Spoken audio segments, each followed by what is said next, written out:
Bismillahirrahmanirrahim. Assalamualaikum warahmatullahi wabarakatuh.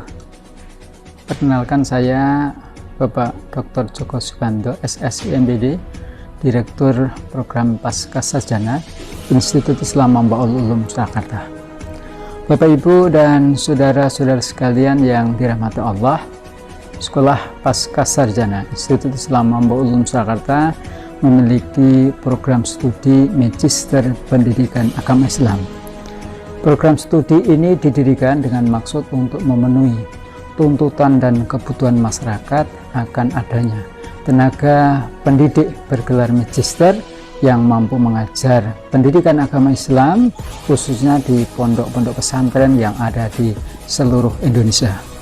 Untuk maksud tersebut, maka Pascasarjana Institut Islam Mambaul Ulum Surakarta membangun visi bagi prodinya, yaitu menghasilkan lulusan bergelar Magister Pendidikan Islam, Agama Islam yang islami, profesional, dan modernis. Dan untuk mewujudkan hal tersebut, maka manajemen Pascasarjana menyelenggarakan pendidikan dan pengajaran yang terpadu dan terintegrasi dalam konteks modernitas yang saat ini berkembang. Bapak, Ibu, dan saudara-saudara sekalian yang dirahmati Allah, agar mahasiswa yang studi di program Pascasarjana Institut Islam Mambaul Ulum Surakarta mampu menyelesaikan studinya tepat pada waktunya, maka Pascasarjana memiliki slogan dalam pengelolaannya, yaitu 15-15-96. Di awal semester atau di semester 1, mahasiswa menempuh 15 mata kuliah, yaitu Islamic Worldview, kemudian studi Quran dan hadis kontemporer, kemudian studi pemikiran dan pendidikan Islam. Kemudian sambil di semester 1 ini mahasiswa mengajukan judul tesis yang nanti akan disusun proposalnya di semester yang kedua. Kemudian di semester yang kedua mahasiswa menempuh 15 SKS juga, mulai dari pengembangan kurikulum PAI, kemudian psikologi pendidikan, kemudian mahasiswa menempuh juga terkait dengan metode penelitian pendidikan. Dan di akhir semester 2 ini harapan kita mahasiswa sudah memiliki proposal tesis yang sudah teruji dan nanti bisa digunakan untuk penelitian di semester 3 sambil mahasiswa menempuh 9 SKS seperti misalnya evaluasi pembelajaran PAI, kemudian isu-isu kebijakan pendidikan agama Islam. Dan di awal semester keempat, Bapak, Ibu, dan saudara-saudara sekalian, diharapkan mahasiswa sudah bisa menyelesaikan tesisnya dan bisa mengikuti ujian munakosah. Bapak, Ibu, dan saudara-saudara sekalian, agar studinya mahasiswa kami yang ada di Pascasarjana mampu berjalan dengan lancar, maka program Pascasarjana akan mendampingi seluruh mahasiswa, dan mahasiswa akan didampingi oleh dokter-dokter pendidikan yang qualified di dalam bidangnya. Kemudian juga kami akan membangun suasana atmosfer akademik yang menunjang keberhasilan dalam studi dan penelitiannya mahasiswa. Oleh karena itu, marilah bergabung dengan kami. Marilah bergabung bersama kami di program Pascasarjana, khususnya bagi Bapak Ibu mahasiswa yang masih bergelar S1, kemudian Bapak Ibu guru yang mungkin belum bergelar magister. Mari bergabung bersama kami mendaftar di program Pascasarjana Magister Pendidikan Agama Islam. Mari kita sambut dan kita songsong masa depan kita yang cerah dan gemilang bersama Pascasarjana Institut Islam Mambaul Ulum Surakarta. Terima kasih. Billahi taufiq wal hidayah. Assalamualaikum warahmatullahi wabarakatuh.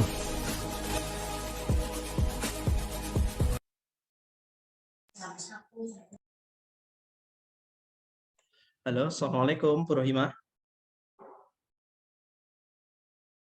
Halo, Assalamualaikum, Bu Siti Rohimah.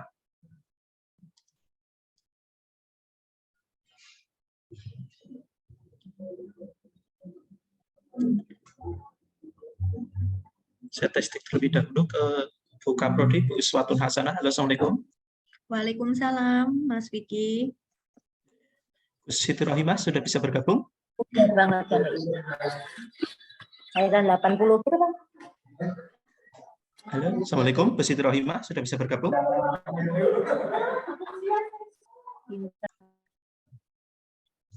Masih termute tempatnya Bu Siti Rohimah.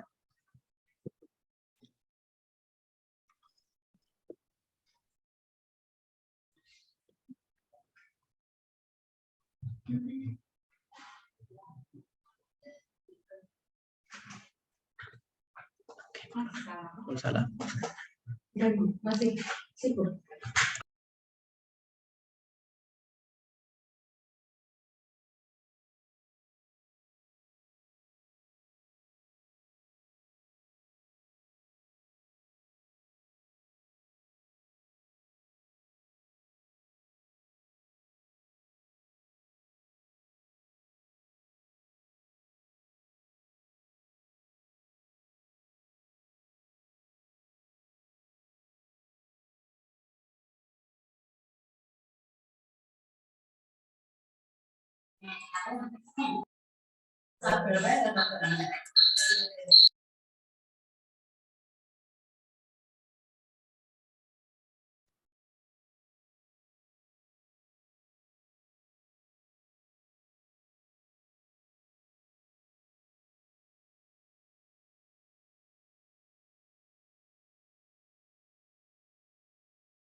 Soalnya nggak izin.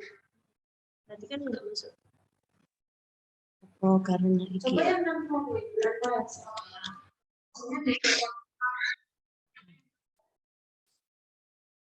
Oh, iki ini.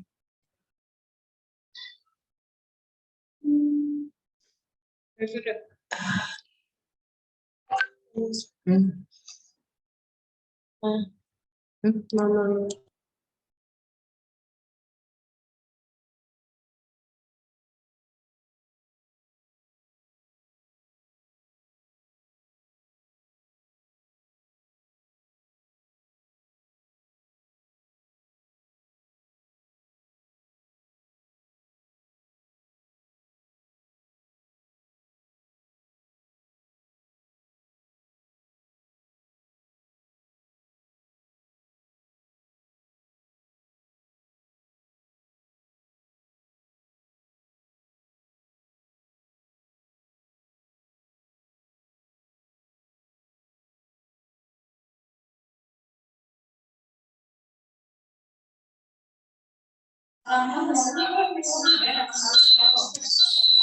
Mama.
Halo, Assalamualaikum, Bu Siti Rohimah.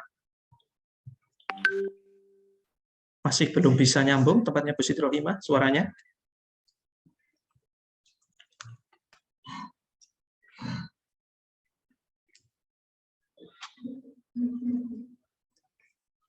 Kalau umpamanya masih kesulitan, biasanya log out dulu Bu, nanti login kembali.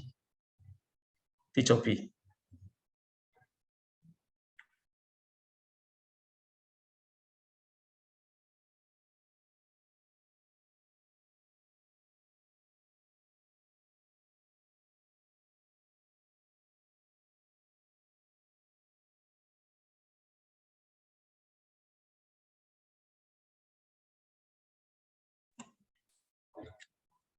Oke, terima kasih kepada peserta webinar.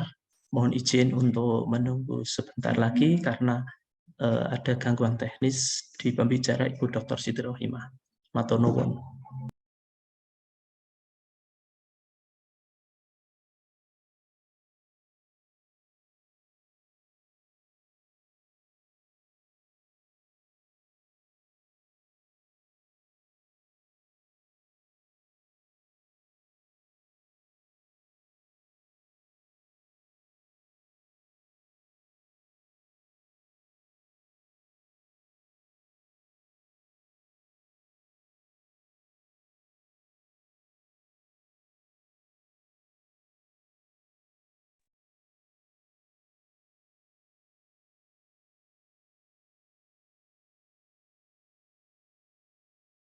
Siti Rohimah, halo, Assalamualaikum. Masih belum masuk Ibu suaranya?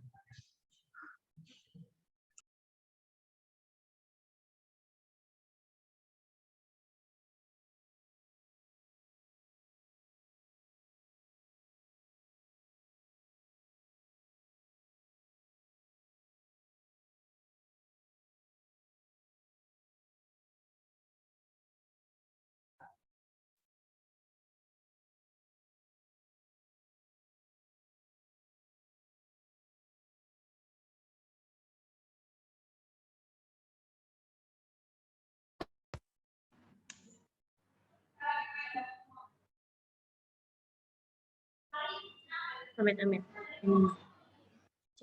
Sudah masuk ya? Sudah masuk, Bu.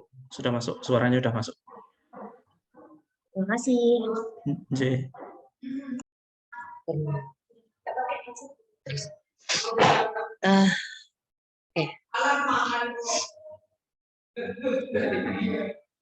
Ya, Siti Rohimah bisa dimulai, J? Nah. J. Bu Uswah, izin untuk saya mulai. Oke, Mas. Monggo. Bismillahirrahmanirrahim. Assalamualaikum warahmatullahi wabarakatuh. Waalaikumsalam. Waalaikumsalam warahmatullahi wabarakatuh. Alhamdulillahirabbil alamin wa bihi nasta'inu ala umuri dunya waddin wa ala alihi wa ashabihi ajma'in. Allahumma sholli ala Muhammad wa ala ali Muhammad. Yang terhormat Bapak Ibu pimpinan Institut Islam Mambalul Surakarta yang mengikuti melalui link Zoom, Bapak Direktur Pasca Sarjana yang juga mengikuti melalui link Zoom, Ibu Kepala Program Studi Strata 2 Pendidikan Agama Islam Institut Islam Mambalul Surakarta, Ibu Dr. Siti Rohimah, pemateri pada siang hari ini yang saya hormati, dan rekan-rekan semua peserta webinar berseri model-model penelitian pendidikan program Pasca Sarjana Pendidikan Agama Islam Institut Islam Mambaul Ulum Surakarta. Marilah untuk memperlancar acara kita pada siang hari ini, kita buka acara kita dengan membaca basmalah bersama-sama. Bismillahirrahmanirrahim.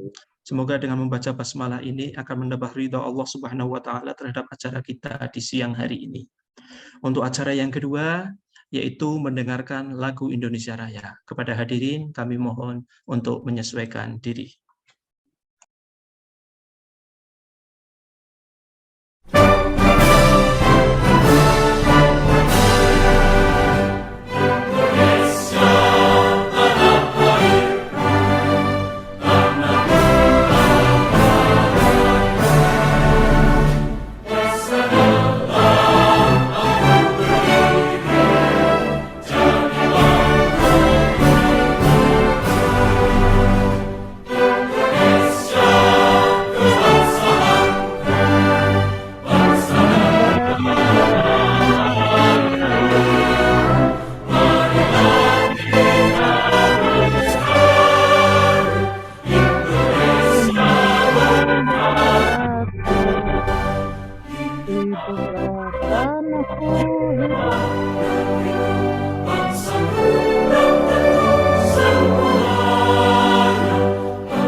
Terima kasih. Memasuki acara yang ketiga, yaitu sambutan Kepala Program Studi Pascasarjana Program Studi Pendidikan Agama Islam Institut Islam Mambaul Ulum Surakarta, yang akan disampaikan oleh beliau Ibu Kaprodi kepada Ibu Dr. Uswatun Hasanah MPDI. Kami persilahkan. Baik, terima kasih Mas Wiki atas waktunya. Bismillahirrahmanirrahim. Assalamualaikum warahmatullahi wabarakatuh. Waalaikumsalam warahmatullahi wabarakatuh. Alhamdulillahirabbil alamin. Wassalatu wassalamu ala asrofil anbiya'i wal mursalin wa ala alihi wa ashabihi ajma'in. Yang kami hormati Bapak Rektor beserta jajarannya, Bapak Direktur Pascasarjana, Bapak Ibu Dekan dan Kaprodi, dosen-dosen, serta para mahasiswa yang saya banggakan. Pertama, marilah kita panjatkan puja dan puji syukur kehadirat Allah Subhanahu wa Ta'ala yang telah melimpahkan rahmat serta hidayahnya kepada kita semua, sehingga kita dapat bertemu kembali dalam kegiatan acara webinar berseris pada siang hari ini dalam keadaan sehat. Salawat dan salam marilah kita haturkan kepada junjungan kita Nabi Agung Muhammad Sallallahu Alaihi Wasallam. Semoga kita semua mendapatkan syafaatnya besok di yaumul qiyamah. Amin amin ya robbal alamin. Baik, peserta webinar pada siang hari ini, sedikit saya sampaikan bahwa ini adalah kegiatan webinar berseris, sebagaimana di program Pascasarjana kita mengambil tema model-model penelitian pendidikan, yang mana itu akan menjadi sesuatu bekal ketika kita nanti dalam menyusun skripsi maupun tesis. Nah, webinar pada kali ini, webinar ketiga, ini nanti kita akan belajar bersama Ibu Dr. Siti Rohimah. Selamat siang, Ibu. Selamat siang, Bu Uswa. Kali ini nanti kita akan belajar bersama beliau tentang model penelitian tindakan sekolah atau kelas, atau yang biasa kita sebut PTK atau PTS. Nah, di dalam webinar berseris ini nanti kita ada 5 sharing untuk yang paling terakhir besok tanggal 25 Agustus 2022 yang akan disampaikan oleh Prof. Miftah. Baik, pada kesempatan hari ini untuk waktu kami sepenuhnya berikan kepada narasumber. Terima kasih. Billahi taufiq wal hidayah. Assalamualaikum warahmatullahi wabarakatuh. Waalaikumsalam warahmatullahi wabarakatuh. Terima kasih kepada Ibu Kaprodi M. Magister PAI Institut Islam Mambaul Ulum Surakarta yang telah memberikan sambutannya. Memasuki acara inti pada siang hari ini, yaitu webinar yang akan disampaikan oleh beliau Ibu Dr. Siti Rohimah MSI, yaitu tentang model penelitian tindakan sekolah dan tindakan kelas. Sebelum acara akan dimulai, akan sedikit saya bacakan kurikulum vitae beliau. Nama lengkap Ibu Dr. Siti Rohimah MSI, nomor induk dosen nasional 2105086201, tempat tanggal lahir Semarang 5 Agustus 1962, alamat kantor beliau di Mendungan RT 3 RW 5 Kartasura, Dusun 4 Kartasura, Sukoharjo. Mata kuliah yang pernah beliau ampu yaitu administrasi pendidikan, ilmu pendidikan, sosiologi pendidikan, dan model pembelajaran inovatif.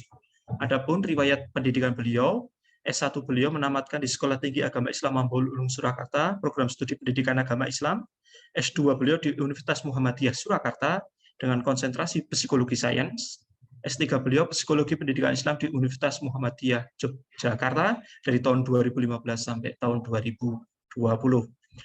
Pekerjaan dan pengalaman aktif beliau di lembaga yang pertama ada di dosen Fakultas Tarbiyah Institut Islam Mambaul Ulum Surakarta, konselor SMP dan SMA Midaliers Program Al-Firdaus Surakarta, fasilitator dan pembimbing pembekalan pranikah Lembaga Pranikah Uswatun Hasanah, dan lain sebagainya. Assalamualaikum Bu Dr. Siti Rahimah. Waalaikumsalam warahmatullahi wabarakatuh. Nggih, Mas semangat ya Vicky. Bu. Walaupun kelihatan agak masih flu. Semangat. Nggih, semangat. Saya selalu. Nggih, Ibu, monggo Amin. waktu dan tempat kami persilahkan kepada Oke. Ibu untuk menyampaikan materi. Ya. Monggo Ibu. Oke. Baik, bismillahirrahmanirrahim. Assalamualaikum warahmatullahi wabarakatuh. Waalaikumsalam Waalaikumsalam warahmatullahi wabarakatuh. Alhamdulillah, alhamdulillahi nahmaduhu wa nasta'inuhu wa nastaghfiruhu wa na'udzu billahi min syururi anfusina wa min sayyiati a'malina may yahdihillahu fala mudhillalah wa may yudlilhu fala hadiyalah. Asyhadu an la ilaha illallah wa asyhadu anna Muhammadan abduhu wa rasuluh. Yang saya hormati Bapak Rektor dengan segenap jajarannya, Bapak Ibu Dekan dan Kaprodi Fakultas Tarbiyah Institut Mambaul Ulum, Bapak Direktur Pasca Sarjana, Ibu Kaprodi Pasca Sarjana, Ibu Dr. Uswatun Hasanah, Bapak Vicky sebagai moderator, kemudian teman-teman mahasiswa yang saya banggakan. Kita harapkan bersama menjadi orang-orang yang luar biasa. Alhamdulillah, puji syukur kehadirat Allah Subhanahu wa Ta'ala yang telah memberikan kepada kita kenikmatan yang luar biasa. Ya, ala kulli hal, meskipun siang hari ini saya lagi tidak baik-baik saja, tetapi tetap harus disyukuri. Dan kata Mas Vicky harus tetap semangat. Semangat 17 Agustus, Mas, tadi sudah dinyanyikan lagunya ya, kita bersama-sama. Harus kita nikmati, harus kita syukuri semua rezeki yang diberikan oleh Allah. Salam dan sholawat semoga tercurah kepada Nabi besar kita, Nabi Muhammad SAW, yang telah memberikan kepada kita contoh, teladan, uswah hasanah ya, sehingga kita bisa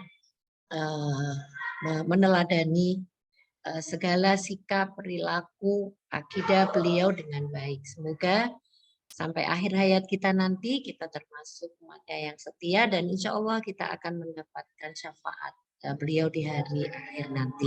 Amin ya Rabbal Alamin. Baik Bapak Ibu sekalian, teman-teman mahasiswa semua, ini kita santai-santai ya. Jadi nggak usah tegang-tegang, santai saja. Biar tidak terasa nanti tahu-tahu sudah jam 3 begitu ya. Baik, seperti yang disampaikan oleh Bu Uswab, Ibu Kaprodi Pasca Sarjana, saya diamanai tentang penelitian tindakan kelas, tindakan sekolah, dan penelitian tindakan kelas. Oke, saya mohon izin untuk share. Bentar.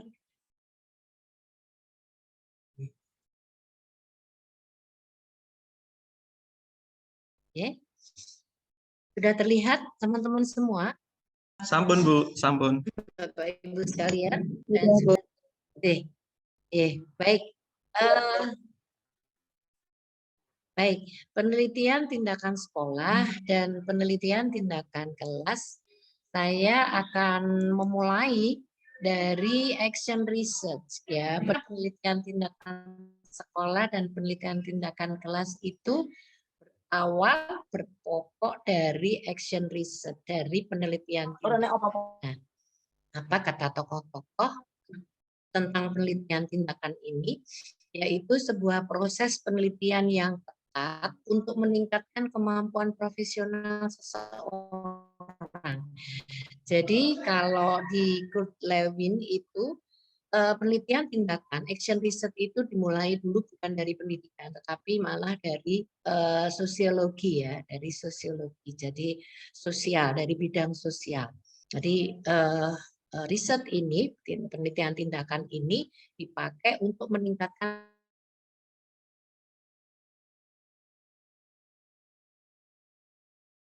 sekolah maupun penelitian tindakan kelas, maka kita akan bicara tentang profesi guru. Jadi untuk meningkatkan kemampuan profesional guru. Kemudian Emzir mengatakan bahwa proses action research, penelitian tindakan itu adalah proses penelitian yang mendalam ke dalam praktek seseorang dalam pelayanan bergerak menuju masa depan yang dibayangkan selaras dengan nilai-nilai. Jadi intinya adalah satu penelitian, proses penelitian yang dilakukan dengan sebuah tindakan, dengan praktek, untuk apa? Untuk melakukan sebuah pelayanan yang lebih baik lagi. Nah, tokohnya ada Kurt Lewin. Jadi ini pada Perang Dunia Kedua, Kurt Lewin ini meneliti tentang wanita-wanita ya, wanita-wanita korban dari Perang Dunia Kedua itu perannya itu apa? Peran yang bisa dilakukan oleh para wanita itu apalah ini dilakukan, beliau melakukan itu. Kemudian ada tokoh yang lain, Eliot, Kemis, Entagat, Riel, dan lain-lain. Baik, maka kemudian penelitian tindakan ini, action research ini, kalau di dalam dunia pendidikan ada dua, dibagi menjadi dua, yaitu penelitian tindakan sekolah dan penelitian tindakan kelas. Nah, apa sih ini sebetulnya bedanya? Tapi nanti dulu ya. Nah, kenapa kita harus melakukan itu? Yang pertama adalah menciptakan suasana baru. Jadi kalau ini frame kita sekarang sudah masuk ya, sudah masuk dalam penelitian dalam dunia pendidikan, ya, penelitian tindakan untuk sekolah dan penelitian tindakan untuk kelas. Ya, berarti ini kita sudah masuk dalam ranah pendidikan. Nah, kenapa harus kita lakukan itu? Yang pertama adalah untuk menciptakan suasana yang baru. Ternyata kalau pendidikan seperti yang sudah kita lakukan atau kita lihat, kalau yang belum jadi guru ya, mungkin baru melihat, ya, ternyata pendidikan itu tidak bisa hanya begitu saja. Ya, tidak bisa hanya kalau kita pakai metode A ya sudah metode A ini terus, metode B terus, ya. Ternyata tidak bisa, berkaitan dengan pengembangan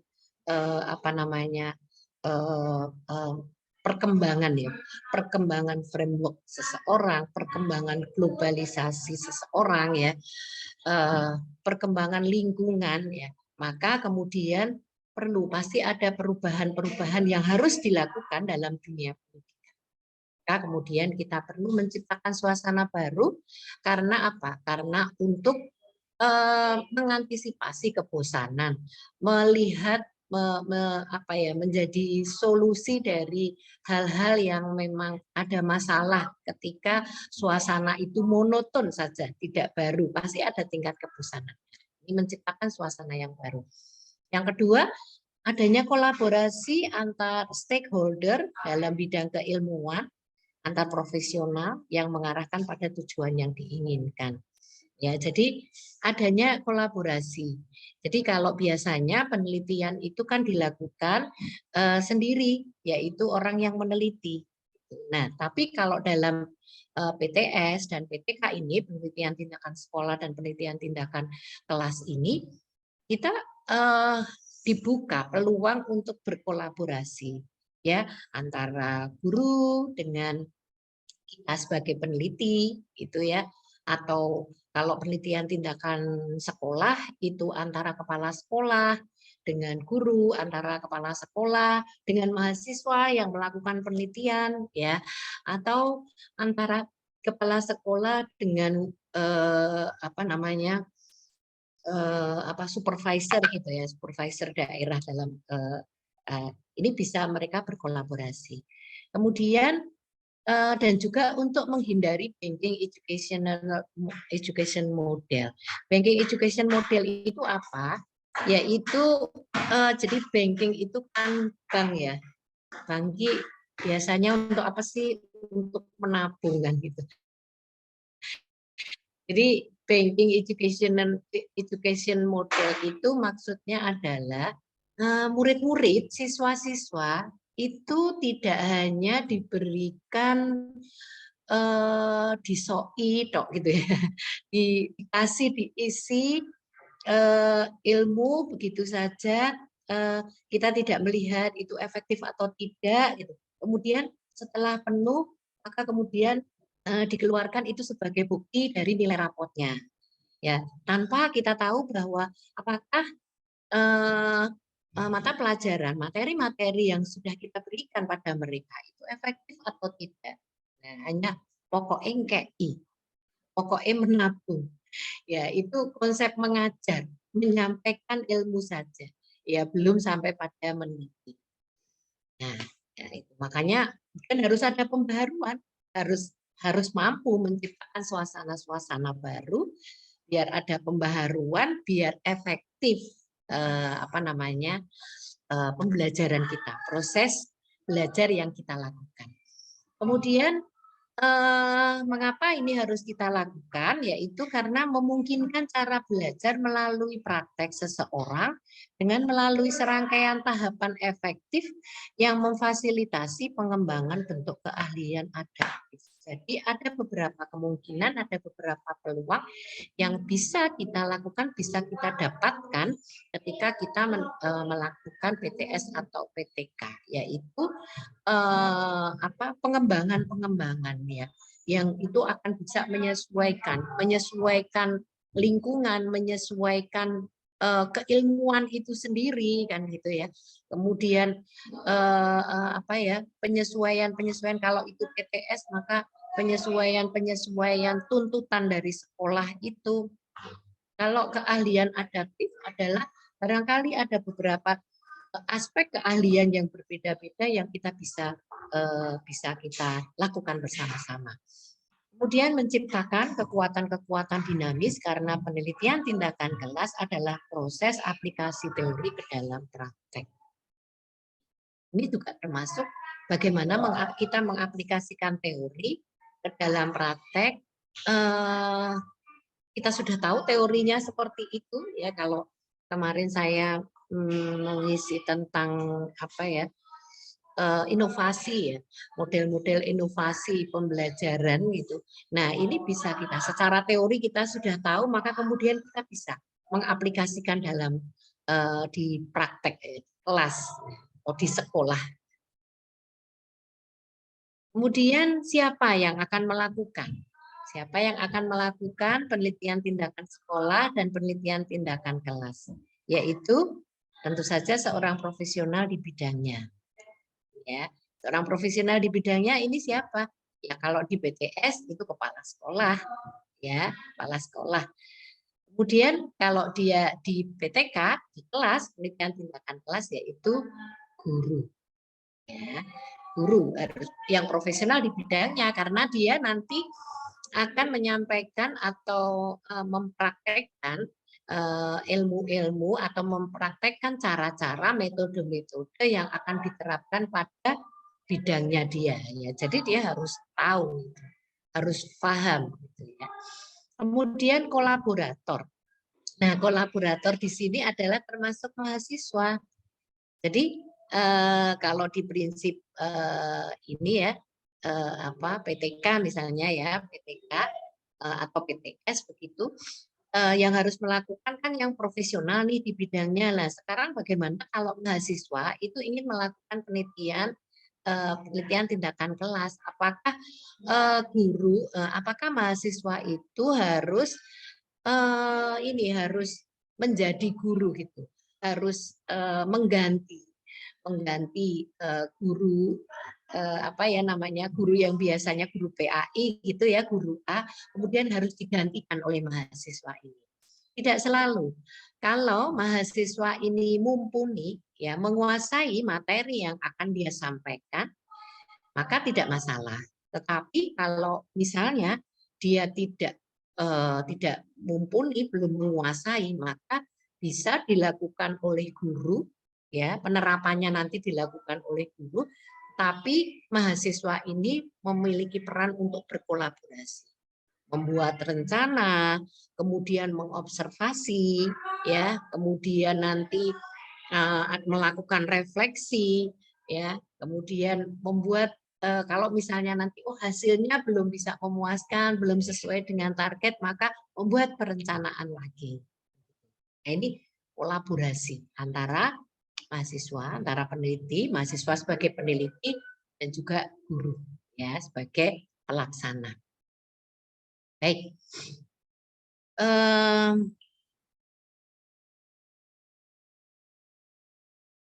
Baik. Nah, sekarang apa definisi penelitian tindakan sekolah? Penelitian tindakan sekolah yaitu penelitian yang dilakukan untuk mengidentifikasi situasi atau masalah yang terjadi pada guru, siswa, manajer, jadi tentang manajemen ya, administrator atau bahkan orang tua untuk melihat lebih dalam dan secara sistematis. Ya. Kata Anne Burus, jadi penelitian tindakan sekolah ini skupnya makro, lebih besar, gitu, lebih besar. Dia akan bicara tentang masalah-masalah yang terjadi tentang guru, bagaimana kompetensinya dia, siswa, bagaimana perilaku-perilaku siswa secara umum, ya di semua kelas di sekolah itu, ya. Ini sudah saya gambarkan. Jadi masalahnya apa? Masalah-masalah ini menyangkut komponen pendidikan itu sendiri. Ya, jadi sekolah itu sendiri. Apakah itu tentang sarana prasarananya, ataukah tentang kurikulumnya, ya? Apakah tentang perilaku siswanya secara umum di semua kelas, tidak di tiap kelas. Kemudian apakah ini bicara tentang etika, perilaku guru, profesional guru, ya, ataukah apalagi yang banyak ya, materi-materi yang diberikan di sekolah itu ternyata materinya itu sudah tidak sesuai dengan apa yang seharusnya sekarang ini menjadi tuntutan bangsa, menjadi tuntutan generasi. Nah, misalnya seperti itu. Maka ini menjadi ranah sekolah, bukan ranah kelasnya, tapi ranah sekolah. Mungkin termasuk media pembelajarannya iki koyo apa, metodene koyo apa. Kok sekolah iki kok ini ya, gurune kuwi metode niki metode ceramah saja. Bukan berarti metode ceramah itu buruk ya. Metode ceramah itu ya diperlukan. Kalau tidak ada ceramah, tahu-tahu oke, anak-anak sekarang kita harus praktek lah. Praktek apa kan kita nggak tahu. Konsepnya gimana nggak tahu. Kita tidak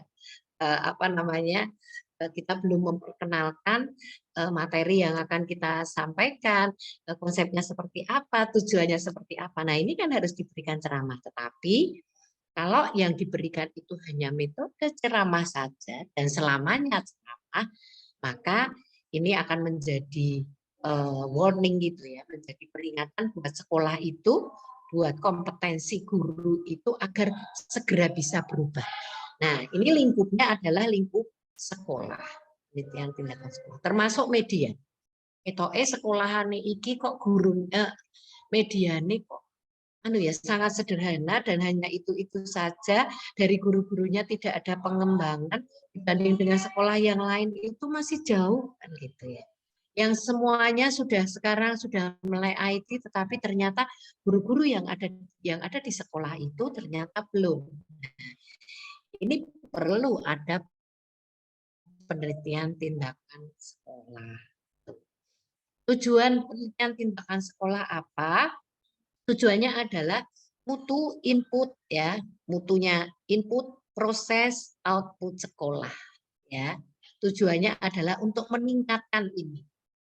Meningkatkan mutu inputnya, mutu prosesnya, mutu output sekolah.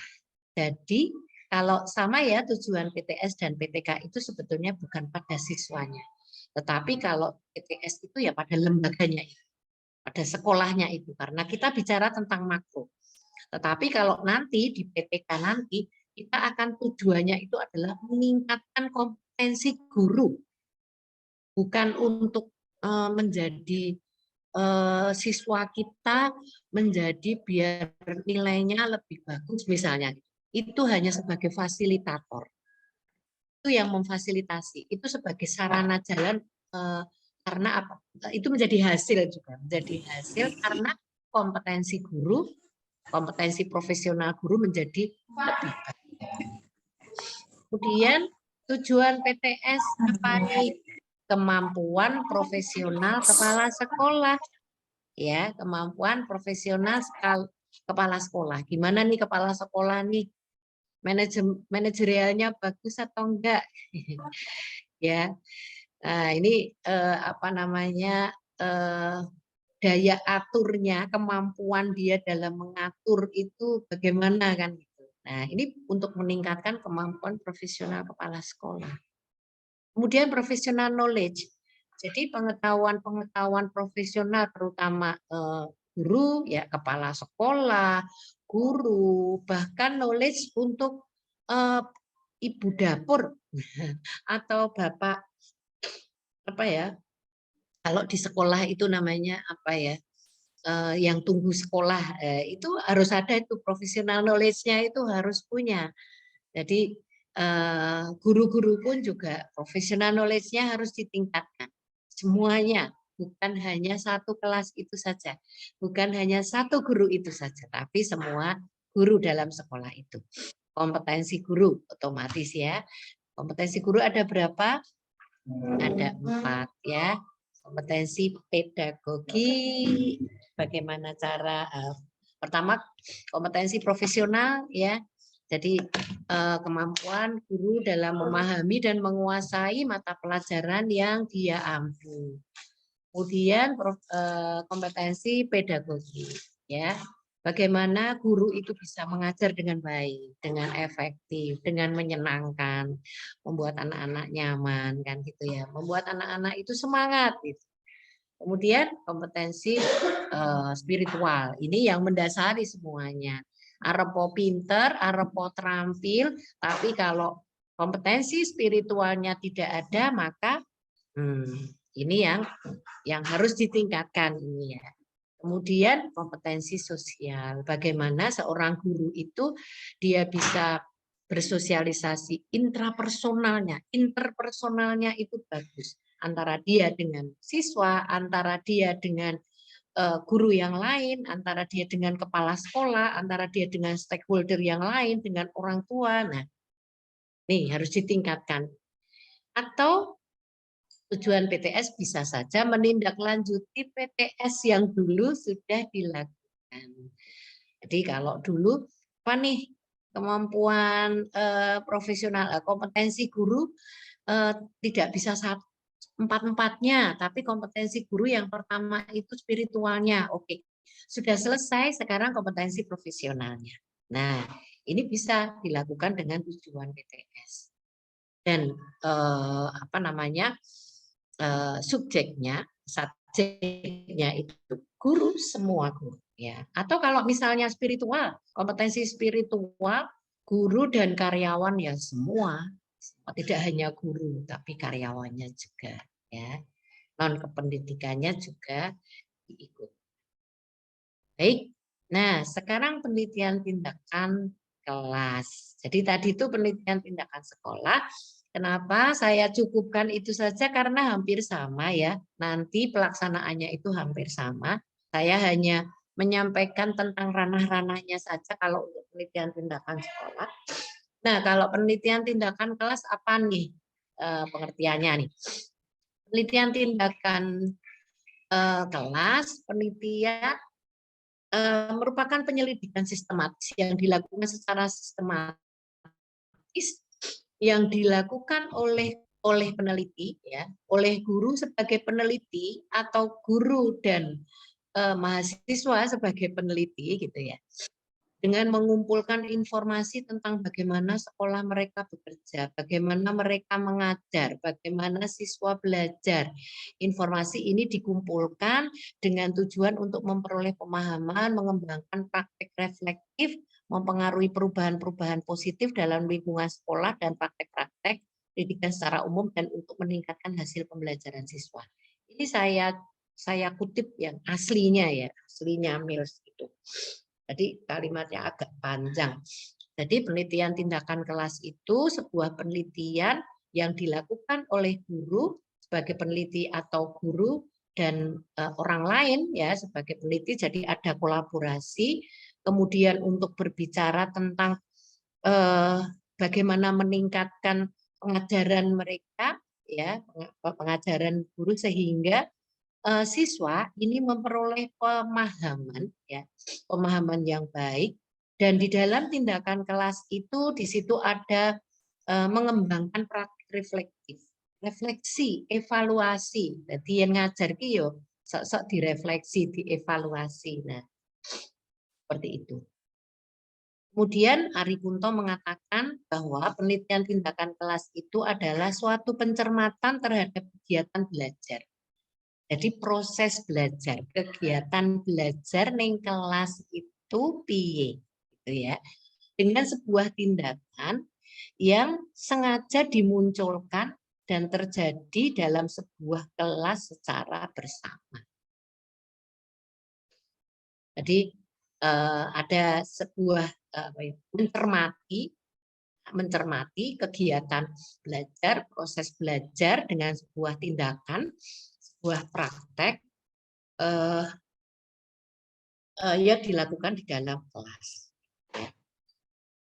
Kemudian Akib dan kawan-kawan tahun 2011 mengatakan bahwa penelitian tindakan kelas itu adalah penelitian yang dilakukan oleh guru di kelasnya sendiri, bukan guru di kelasnya guru yang lain ya, tapi guru di kelasnya sendiri melalui refleksi diri dengan tujuan untuk memperbaiki kinerjanya sehingga hasil belajar siswa menjadi ya. Jadi yang pertama adalah tujuannya untuk memperbaiki kinerjanya. Ya, ini dieling-eling, diingat-ingat, memperbaiki kinerjanya. Kinerja siapa? Kinerjanya guru. Yang kemudian hasilnya apa? Hasilnya ya belajar anak itu menjadi baik, menjadi lebih meningkat daripada sebelumnya. Nah, tujuan sekarang, tujuan PTK. Kalau tadi kan tujuan PTS ya, penelitian tindakan sekolah. Kalau ini tujuan penelitian tindakan kelas, meningkatkan kompetensi dan kinerja guru. Jadi guru ora sakar PDW. Maksudnya guru itu kalau sudah baik-baik saja biasanya terus tidak dievaluasi ya, tidak disupervisi. Nah, ini kemudian pokoknya wis mudeng wis tak sampai wis mudeng. Nah, ini kinerja guru tidak optimal. Otomatis nanti kompetensinya akan stagnan seperti itu saja, tidak akan bertambah. Nah, tujuan PTK itu menggugah guru menjadi berkompetensi positif. Kemudian memperbaiki kualitas pembelajaran. Otomatis kalau kompetensi guru bagus, kinerja guru bagus, maka kualitas pembelajarannya juga pasti akan meningkat. Yang dulunya kurang pasti akan kemudian dia akan berusaha untuk memperbaiki. Kemudian tujuan PTK apa? Melakukan perubahan dan perbaikan. Jadi semuanya saja di penelitian tindakan sekolah dan penelitian tindakan kelas itu berbasis masalah. Yen ora nek masalah ya rasa digolek-goleki. Ya. Oh saiki sing lagi inki tentang apa ya? Misalnya nih di sekolah yang lain itu tentang injury gitu. Perilaku ya, injury itu anak-anak di remaja itu SMP atau SMA suka menyakiti diri sendiri gitu. Ya wis kita PTK-nya itu sajalah gitu. Nah, lah masalahnya di kelas yang akan Anda teliti itu ada masalah itu enggak? Kalau enggak ya wis. Gitu ya. Kalau misalnya motivasi anak-anak di kelas itu sudah baik, sudah bagus, ya sudah. Ya sudah nggak usah dicari, sudah tidak dijadikan penelitian. Tapi cari, mungkin ini masalahnya apa? Masalahnya dia kalau pelajaran bahasa Inggris itu mereka motivasi untuk semangat untuk apa ya? Motivasi untuk belajar itu tinggi. Tapi kenapa kalau mata pelajaran bahasa Arab itu agak malas-malasan? Nah, itu masalah. Meskipun di satu sekolah yang sama. Ya, meskipun di kelas yang sama atau di kelas yang berbeda. Kalau kelas ini itu bahasa yang pas bahasa Inggris ki apik ki. Nek sing ning nggone kene iki ya sing bahasa Arab iki lho. Pegah-pegahan, angop terus gitu kan. Ngantuk terus. Nah, ini dicari masalahnya. Nanti ada identifikasi masalahnya. Kemudian tujuan PTK yaitu menemukan solusi. Kalau ya ketika kita mau melakukan perubahan dan perbaikan, itu pasti berangkat dari masalah. Nah, kalau kita sudah ada masalah, kemudian kita melakukan perubahan dan perbaikan, oh dadi wis berarti kita menemukan solusi. Oh solusinya ini benar gitu ya. Solusinya ini nanti ada hipotesa dan lain sebagainya. Itu muncul ya. Baik. Perbedaan PTS dan PTK dan penelitian-penelitian lain. Kalau tujuannya, kalau di PTS itu tidak untuk menguji teori, tetapi untuk memecahkan masalah, meningkatkan mutu praktek, dan tidak ada hipotesis. Tapi ini gini, boleh pakai hipotesis, boleh, tidak juga boleh. Gitu ya, kalau di PTS. Kemudian memecahkan masalah dalam pembelajaran yang memuat beberapa siklus. Ya, jadi ada beberapa tahapan yang di situ tahapannya ada beberapa siklus. Nah, siklus itu di dalam siklus itu juga ada beberapa tahapannya lagi yang harus dilakukan oleh peneliti. Beda kalau dengan penelitian yang lain. Kalau penelitian lain ya wis sekali kan itu. Beda lagi kalau misalnya R&D itu research and development itu ya ada 2 atau 3 kali gitu. Tapi tahapan-tahapannya sedikit berbeda gitu. Kemudian tidak untuk solusi yang berlaku umum atau generalisasi. Jadi kalau misalnya Anda melakukan penelitian tindakan kelas di kelas 3 SMP, hasilnya Anda meningkatkan motivasi belajar dengan memberikan menerapkan metode kolaboratif atau melakukan model pembelajaran problem solving misalnya gitu ya. Itu sudah bisa berhasil di kelas 3, tapi belum tentu ini tidak bisa digeneralisir untuk di kelas-kelas yang lain.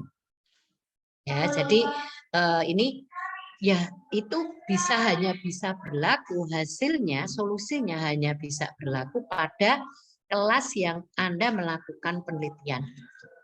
Ya, tapi kalau di penelitian lainnya kan bisa, ya bisa karena diambil sampel dari macam-macam. Kalau ini ya sampelnya dari kelas itu. Hasil penelitian menyebabkan perubahan. Hasilnya harus berubah lebih baik. Kalau enggak gimana? Ya siklusnya ditambah. Kesel ya. Makanya dilakukan perencanaan yang tenanan kan gitu. Kemudian kalau penelitian lain apa tujuannya? Menguji teori melalui hipotesis, kemudian mengembangkan pengetahuan baru, menguji perbedaan-perbedaan 2 variabel atau lebih, membangun sebuah teori gitu ya. Dan bisa untuk mendapatkan generalisasi. Hasilnya itu bisa digeneralisasi. Bisa untuk secara umum bisa nih. Kemudian pelaksananya kalau PTS apa? Kalau praktisi ya itu praktisi ya, kepala sekolah, pengawas sekolah itu kalau PTS ya. Kalau PTK ya guru ya. Kalau mahasiswa bisa, tetapi harus berkolaborasi dengan guru atau dengan kepala sekolah itu ya. Nah, sementara kalau penelitian yang lain itu tidak. Ya, bisa jadi kalau ya guru, misalnya dia guru, ya dia sebagai peneliti. Itu ya. Dia sebagai ilmuwan, dia sebagai peneliti. Kemudian subjeknya apa? Kalau subjeknya dalam PTS dan PTK ini tidak memenuhi syarat populasi atau sampel tertentu. Ya, hanya kelompok pada kelas itu. Jadi harus ini harus 30, harus sekian persen dari semua populasi gitu misalnya. Sampelnya harus 30%, harus 40%, harus ini itu enggak gitu. Tapi kalau peneliti lain itu disesuaikan dengan kebutuhan. Ada persyaratan-persyaratan tertentu. Kemudian metodologi tidak menggunakan analisis statistik yang rumit. Ya kadang pakai, tetapi itu hanya untuk menunjukkan bahwa oh ini hasilnya baik gitu ya. Untuk yang pretest, post-test itu analisis statistik yang sederhana. Kemudian tidak selalu menggunakan hipotesis. Nah, tadi sudah ya, kalau di penelitian lain ya harus menggunakan analisis sesuai dengan kebutuhannya, kemudian pasti menggunakan hipotesis. Kemudian pemanfaatannya, hasilnya. Itu kalau PTS dan PTK, kalau PTS itu ya warga sekolah semuanya. Kalau PTK ya warga kelas itu saja. Kelas sebelah enggak. Kelas yang di belakang tidak. Hanya kelas yang dipakai untuk penelitian itu saja. Nah, kalau misalnya nanti yang kelas ini juga mau dicoba, ya pakai PTK baru penelitian baru. Karena apa? Karena kan karakteristiknya anak juga berbeda, ya. Kemudian mata pelajarannya juga berbeda. Guru yang nanti menyampaikan juga karakteristiknya nanti berbeda, akan ini hasilnya, kan gitu ya, akan mempengaruhi hasilnya. Sementara kalau di penelitian lain, penelitian lainnya itu hasilnya, kebermanfaatannya itu bisa untuk profesional, untuk institusi, untuk masyarakat, untuk kalau itu penelitian pendidikan ya untuk siswa, untuk guru, ya untuk ilmuwan, untuk peneliti itu sendiri. Oke, begitu. Kemudian, nah ini sebetulnya hampir sama ya. PTS melakukan tindakan nyata untuk memperbaiki keadaan sekolah yang berfokus pada meningkatkan mutu pembelajaran oleh guru yang berfokus di sekolah. Kalau PTK di kelas, ya. Kemudian tujuannya tadi sudah saya sampaikan, ciri-cirinya tindakan. Kalau PTS tindakan nyata untuk mengatasi masalah dalam lingkup sekolah. Kalau PTK dalam lingkup kelas, ya. Pelaksananya kepala sekolah, kemudian guru kalau di PTK. Kemudian fokus penelitiannya apa? Fokus ke penelitiannya kalau PTS itu kompetensi kepala sekolah, ya sifatnya makro. Kemudian tentang apa? Kreativitas, inovasi, pemecahan masalah kepala sekolah, critical thinking-nya kepala sekolah seperti apa, kan gitu ya. Naluri kewirausahanya kepala sekolah itu seperti apa, kan gitu. Atau guru-guru semuanya gitu. Kemudian tugas pokok dan fungsi kepala sekolah, peranan kepala sekolah dan lain sebagainya. Tetapi kalau untuk PTK itu berfokus pada media pembelajaran dan metode pembelajaran. Oke. Karakteristik PTS dan PTK. PTK itu mirip penelitian eksperimen tetapi tidak ada kelas kontrol. Kalau eksperimen itu kan ada kelas kontrol, jadinya kelas A dan kelas B misalnya ya. Yang kelas A itu tidak dikasih tindakan apa-apa. Jadi koyo sing dek wingi ketika ada masalah, tapi yang kelas B itu dikasih tindakan nih, tindakan yang baru. Ini kelas kontrol. Nah, kalau di PTK itu tidak ada. Ya wis satu itu saja. Orang nganggo kelas kontrol ya. Kemudian memiliki kemudahan karena berbasis pada masalah yang dihadapi langsung di kelas oleh guru. Jadi nggak usah nyari-nyari masalah, tekan ngendi-ngendi, nggak usah. Tapi seorang guru itu dia mesti ada proses pembelajaran itu kan mesti ada hambatan kan gitu. Ada kekurangan-kekurangan yang selama ini dilakukan. Nah, itu dipakailah untuk fokus penelitian. Nah, sekarang kalau mahasiswa nih, jenengan nih teman-teman semua, kalau nanti skripsi ya atau tesis, kalau mau PTK ya Anda datang ke guru. Apakah ada masalah tuh di sini gitu. Oh, masalahnya itu seperti ini nih. Ya nih motivasi anak-anak itu kurang nih. Kalau misalnya di bidang matematika atau di PAI nih, pemahaman untuk PAI misalnya itu kok kadang-kadang mereka agak sedikit kurang ya kan gitu. Jadi harus ada pemahaman lebih lanjut gitu. Atau misalnya kalau di PAI itu yang sulit apa ya, faraid warisan gitu, soal warisan itu kok angele ra jamak yo, ora mudeng-mudeng. Ya sudah, ya ini menjadi satu masalah kan, jadi masalah. Angkat itu sebagai tema untuk penelitian PTK. Caranya gimana? Ya cari nih model atau metode yang bisa untuk membuat anak-anak gampang ya nompo tentang mata pelajaran faraid misalnya. Kemudian generalisasinya itu rendah, jadinya ora iso enggak dimintai pertanggungan jawab kalau bahwa metode itu harus bisa dilakukan di kelas lain itu enggak, atau bahkan di sekolah lain itu enggak. Ya wis itu karena kalau hasilnya bagus ya sudah berlaku untuk di kelas itu saja. Itu kan tanpa beban loh. Yo ada beban tapi bebannya itu kan rendah. Kan gitu. Kalau yang di penelitian-penelitian yang lain itu kan kalau ini katanya bisa digeneralisir gitu. Tapi ternyata ketika metode itu tak praktek, tak implementasikan di sekolah saya, kenapa kok nggak bisa ya? Nah, ini kemudian penelitinya memberikan memberikan analisis. Ya bisa saja karena ketika metode ini ketika model ini itu diterapkan di sekolah Anda, itu latar belakangnya bocah beda, lingkungannya beda, sarana prasaranya beda kan gitu ya. Jadi memberikan analisis untuk bisa hasil ini bisa diterima kan gitu. Nah, tapi kalau di BPS itu tidak. Kemudian masalah dan tindakannya berdasarkan evaluasi diri dan refleksi diri. Jadi nanti ada refleksi-refleksi yang harus dilakukan. Tindakannya dilakukan dalam beberapa kali siklus atau putaran. Nah, baik, saya akan menyampaikan ini ya. Gambarannya ini. Sekarang gambarannya. Yang pertama ketika kita akan melakukan PTK atau PTS, yang pertama adalah kita harus bisa mengidentifikasi masalah. Ya. Piye carane? Yo cari masalah. Masalahnya dicari dulu ya. Masalah dicari itu benar-benar di situ ada masalah ya. Bukan karena ada iki lagi booming lagi koyong ini itu enggak ya, tetapi benar-benar di kelas itu atau di sekolah itu lagi ada masalah. Maka kemudian kita identifikasi.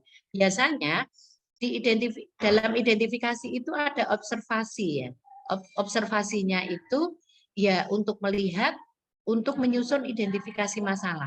Oh, jadi kalau observasi itu kan pengamatan ya. Jadi kita mengamati di sekolah itu atau mengamati di kelas itu untuk apa? Untuk menyusun identifikasi masalahnya. Oh benar, anak-anak nih kalau sudah siang jam segini untuk mata pelajaran ini mereka tidak ada motivasi.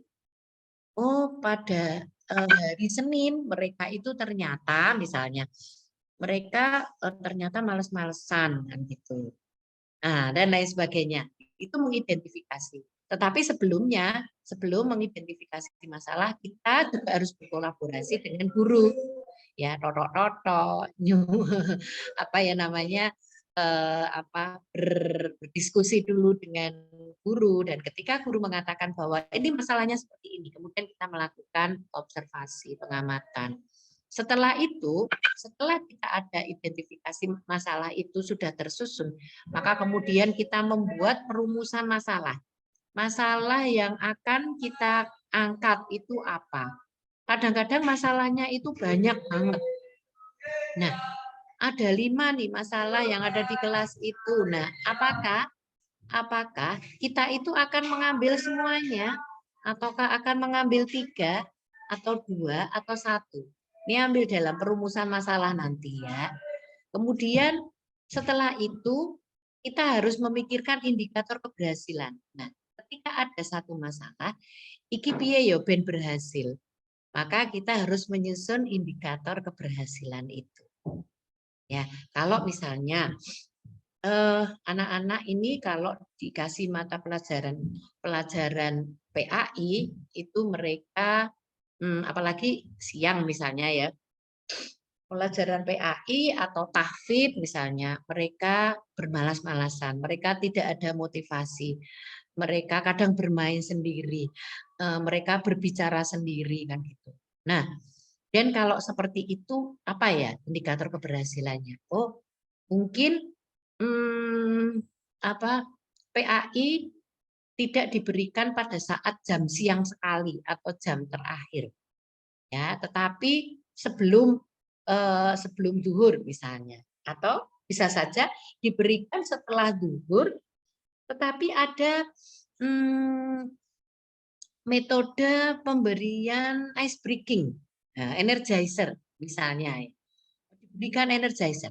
Setiap 20 menit itu dikasih energizer. Atau diberikan mereka belajarnya itu berkelompok dan mereka harus presentasi misalnya. Ya.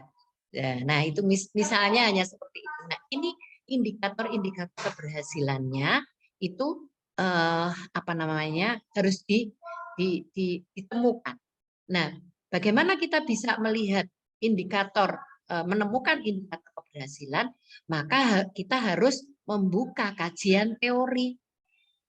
Ya, teorinya seperti apa ini? Untuk motivasi, mengembangkan, meningkatkan motivasi itu iya kan teorinya. Oh, yaitu berarti anak itu di tengah-tengah itu harus dikasih istirahat sebentar, refreshing. Atau anak-anak biar ada motivasi untuk PAI misalnya, itu ada cerita-cerita yang diberikan. Atau ada film, video-video yang diberikan. Nah, ini pasti ada di kajian teori. Nah, maka kemudian setelah itu kita harus bisa membayangkan alternatif tindakan apa yang akan kita lakukan sebagai keputusan dari penyelesaian masalah, masalah yang terjadi tadi. Ya, di sini ada alternatif tindakan. Setelah itu kalau sudah bocah ini nggon kelas iki tak ngene iki. Untuk meningkatkan motivasi belajar PAI anak-anak di kelas 3 ya, atau kelas 3 SMP atau kelas 2 SMP atau kelas 3 SMA kan gitu. Maka akan saya lakukan dengan pemberian video kan gitu. Dan pemaknaan dari nilai-nilai video itu. Atau kalau itu kan metode pemberian makna ya, pemberian makna dengan memutar video misalnya kan gitu. Nah, kemudian setelah itu teman-teman semua harus merencanakan tindakannya apa.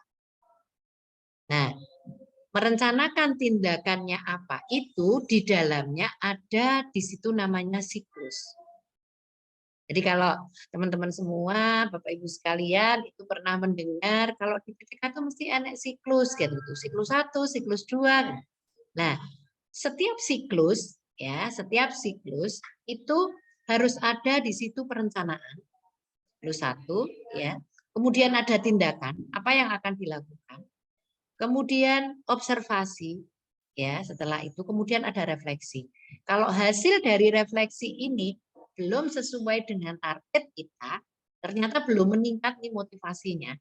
Atau misalnya jumlahnya anaknya 30 tapi kemudian yang meningkat motivasinya itu baru 20, yang 10 belum, maka harus dilakukan siklus ulang. Harus dilanjutkan dengan siklus yang kedua. Siklus yang kedua isinya apa? Ya seperti ini juga. Direncanakan. Perencanaan kan mesti beda ya. Perencanaan siklus pertama dan siklus kedua itu kan mesti berbeda. Tindakannya kan juga otomatis berbeda. Bisa jadi observasinya sama, tapi bisa jadi observasinya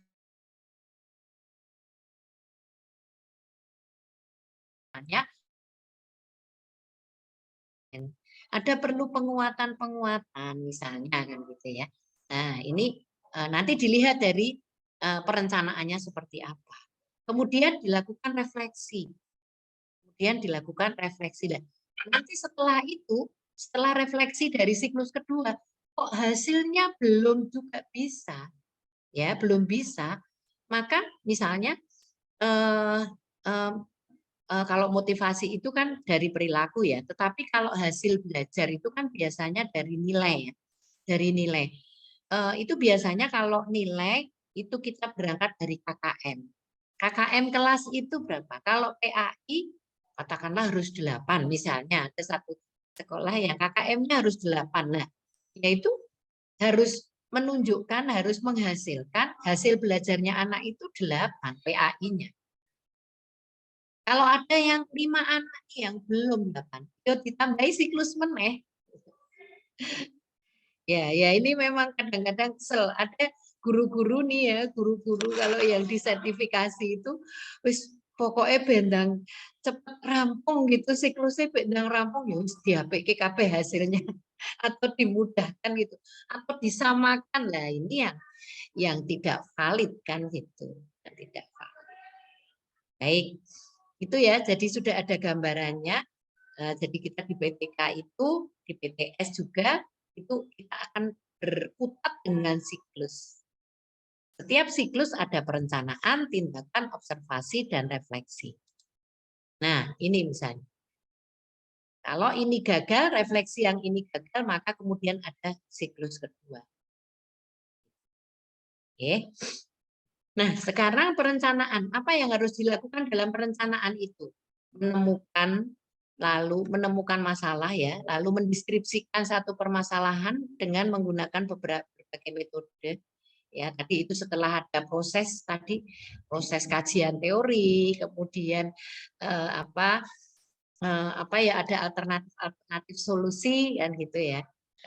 Ini kemudian harus ditemukan. Kemudian mencari solusi pemecahan masalah dengan berbagai pendekatan, strategi, trik atau kiat.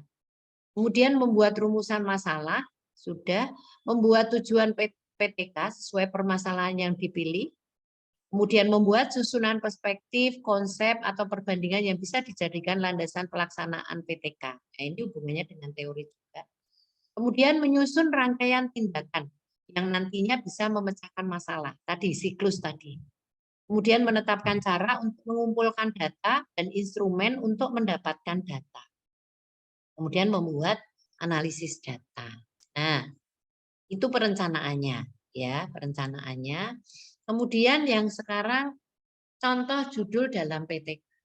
Jadi kalau di PTK atau PTS, karena ini untuk perbaikan, maka biasanya itu meningkatkan. Ada kata-kata meningkatkan, gitu ya. Kalau meningkatkan motivasi itu meningkatkan motivasi itu perilaku, nanti ya sikap perilaku. Nanti pakai instrumennya instrumen perilaku ya, instrumen sikap biasanya. Tapi kalau meningkatkan hasil belajar ya kita pakai tes ya, tes kemudian yang benar berapa, yang ini berapa kan gitu ya. Nah, tadi saya lupa ya. Untuk siklus ini, Bapak Ibu sekalian dan teman-teman semua, untuk satu siklus ini bisa untuk beberapa kali pertemuan.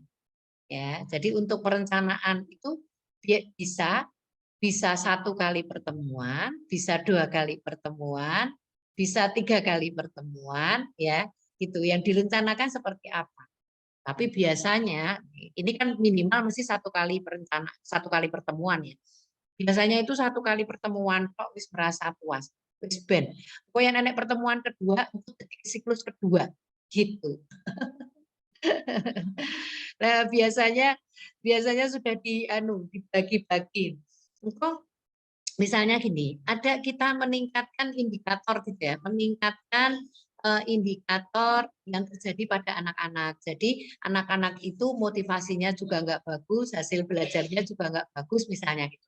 Maka kemudian siklus yang pertama itu dia merencanakan untuk meningkatkan motivasi belajar.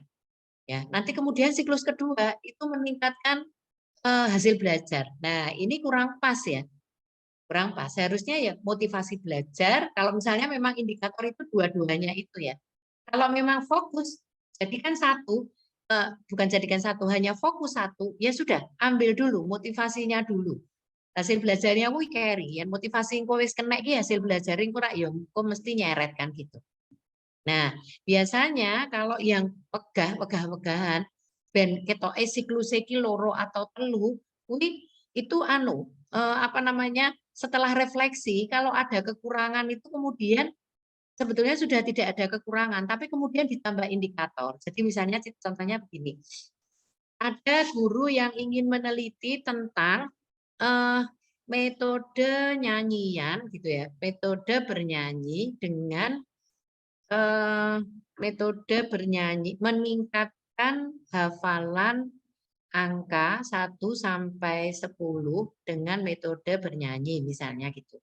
Untuk anak TK di mana kan gitu ya. Atau anak SD di mana kelas 1 misalnya. Nah, itu kemudian di siklus pertama itu sudah selesai, sudah bisa. Tapi kemudian nanti direfleksi itu ada sedikit kekurangan, terus dia membuat siklus kedua ditambah menjadi 11 sampai 20 kan gitu. Jadi indikatornya itu dikembangkan sendiri. Nah, ini sebetulnya kalau menurut konsep yang sebenarnya kurang pas.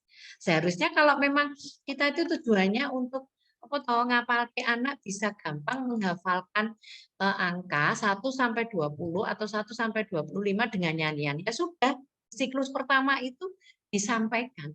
Nah, nanti kemudian setelah refleksi itu kok ternyata baru sampai 15 ya. Ya sudah, siklus kedua nanti ada tambal sulam lah itu. Ada tambal sulam, ada berarti iki lagune rada dibedake atau apa, ada puisi di tengah lagu misalnya gitu ya. Itu ngomong itu ada modifikasi-modifikasi yang dilakukan gitu. Nah, saya lanjutkan ya tadi ya, maaf ya. Meningkatkan motivasi. Nah, judul dalam PTK atau PTS itu di situ harus berisi masalah yang akan dilakukan, masalah yang terjadi. Jadi kalau misalnya masalahnya itu motivasi yang rendah atau hasil belajar yang rendah, maka di situ harus meningkatkan hasil belajar. Ya, misalnya hasil belajar siswa pada hasil belajar mata pelajaran PAI misalnya, fikih atau bahasa Arab atau tahfidz, ini kan konsentrasinya di PAI ya gitu. Dengan metode apa gitu, dengan cooperative learning atau dengan apa namanya pemutaran video misalnya pada siswa kelas 2 SMP atau di siswa kelas berapa di sekolah ini kan gitu. Jadi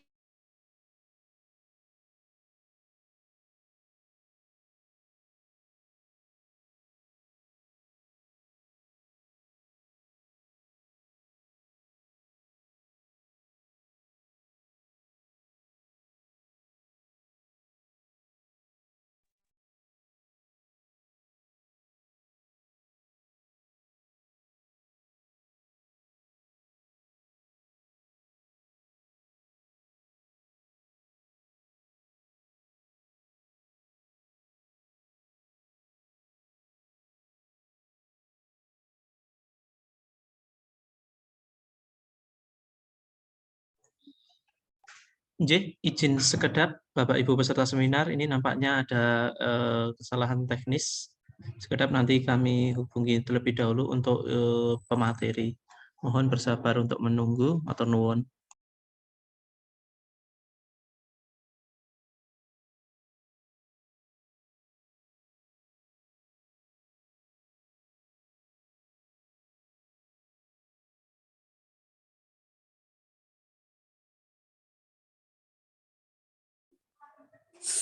Bapak Ibu sekalian, saya mohon maaf karena di sini listriknya mati. Apakah suara saya sudah bisa didengar lagi? Bisa, Bu. Oke, saya lanjutkan di HP ya. Saya pakai handphone.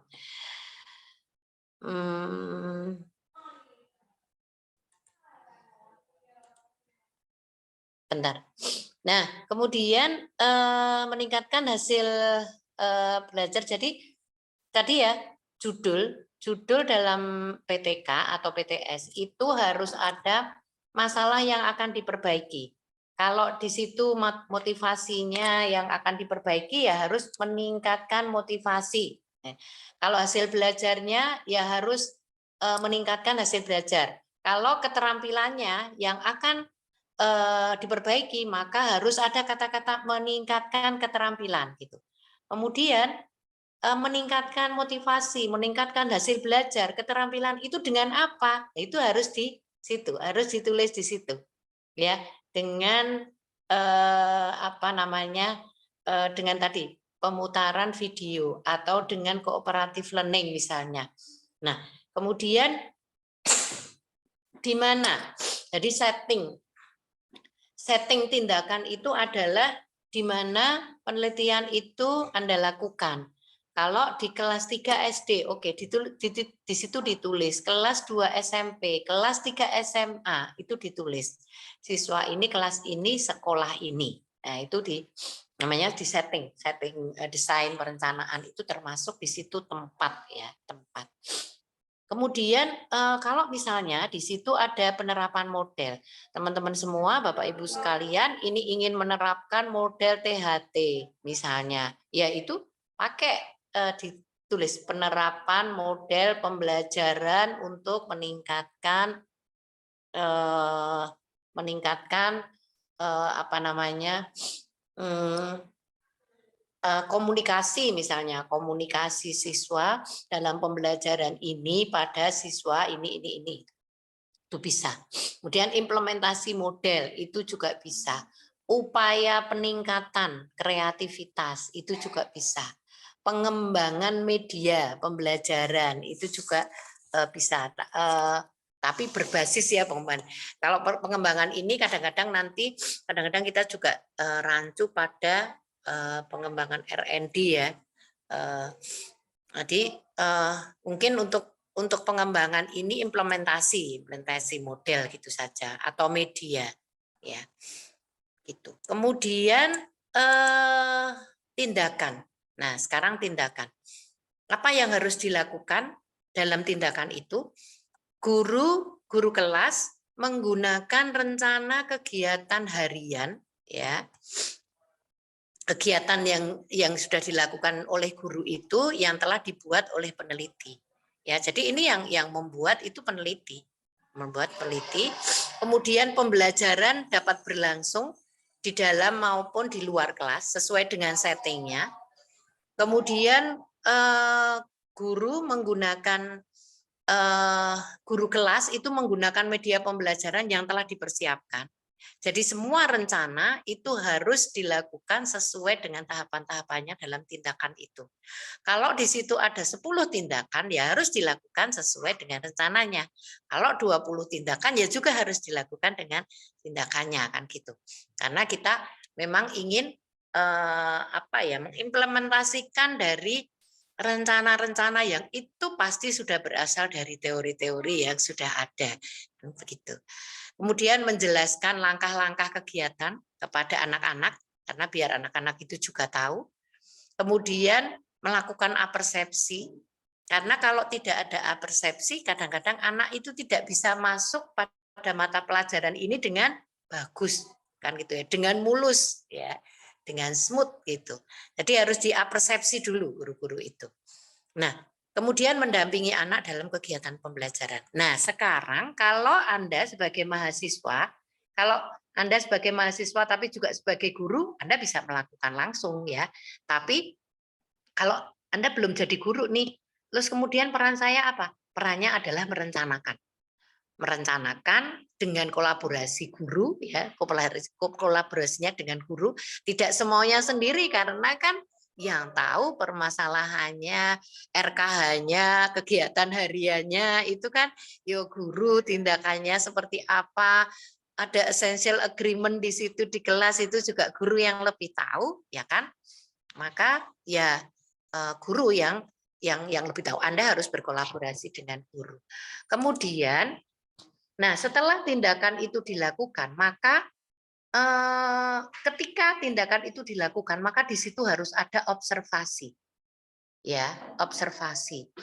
Observasi itu dilakukan dengan menggunakan teknik kolaborasi antara peneliti dan guru. Jadi guru itu bisa menjadi observer, sekalian menjadi guru, sekalian dia menjadi observer.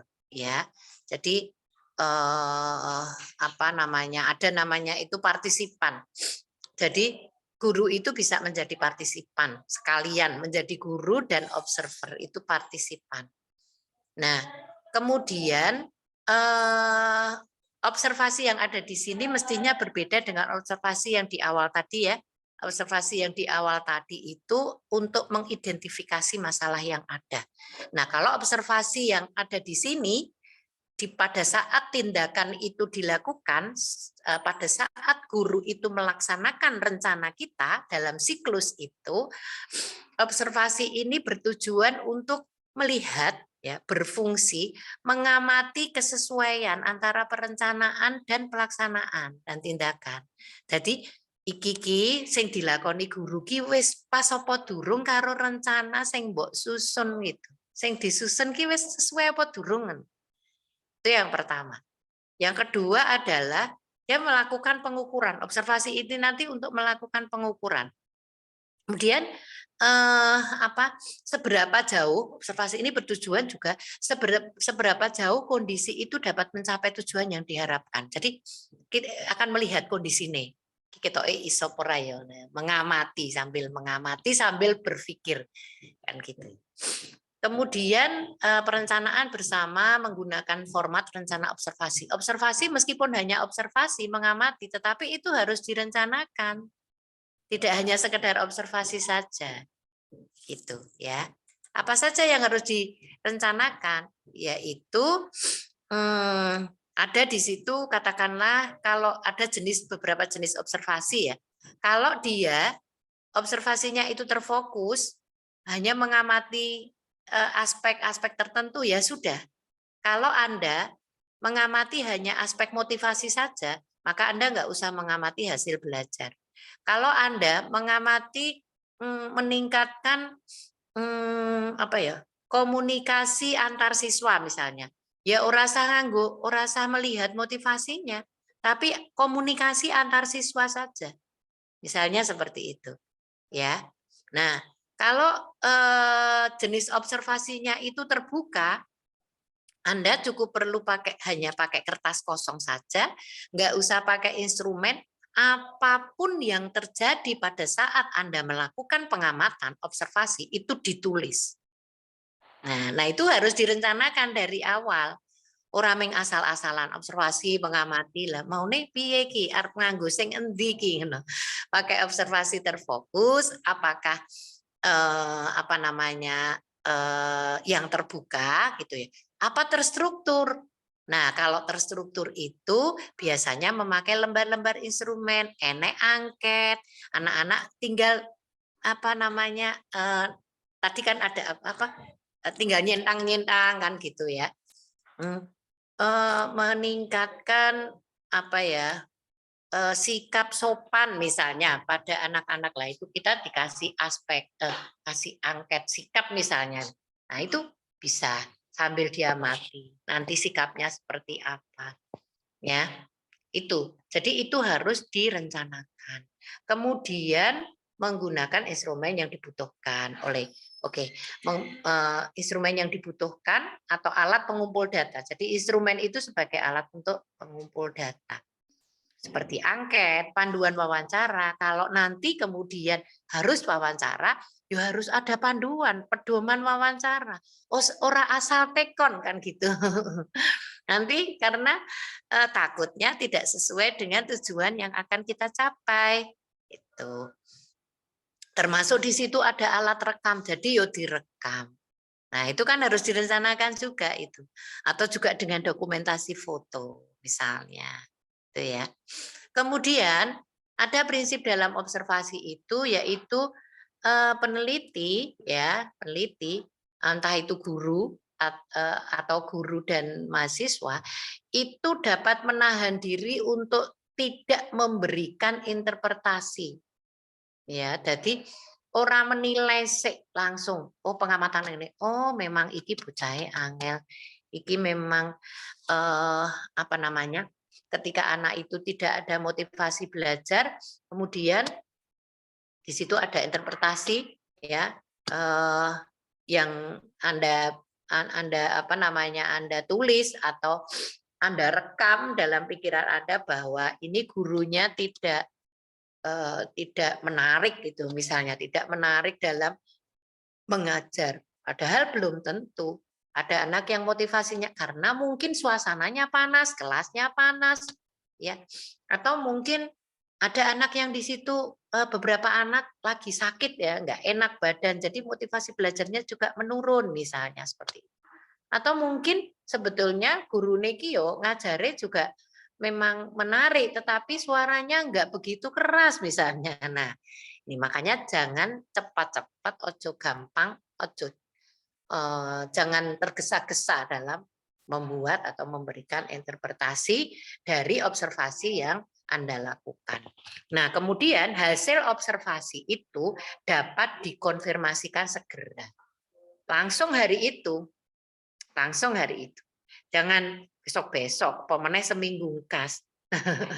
Jadi hari itu. Untuk apa? Untuk kemudian kita segera bisa melakukan refleksi. Nah, refleksinya itu apa? Refleksi itu seperti apa? Refleksi itu mengevaluasi apa yang terjadi ya tadi pada saat observasi itu, hasil observasi itu ya kita evaluasi, kita refleksi apa yang sudah terjadi dan menganalisa. Ya, menganalisa. Hasil observasi tadi itu kita analisa. Kemudian kita harus bisa menemukan kekuatannya. Positifnya apa, kekurangannya apa, tingkat kesulitannya apa, hambatannya apa.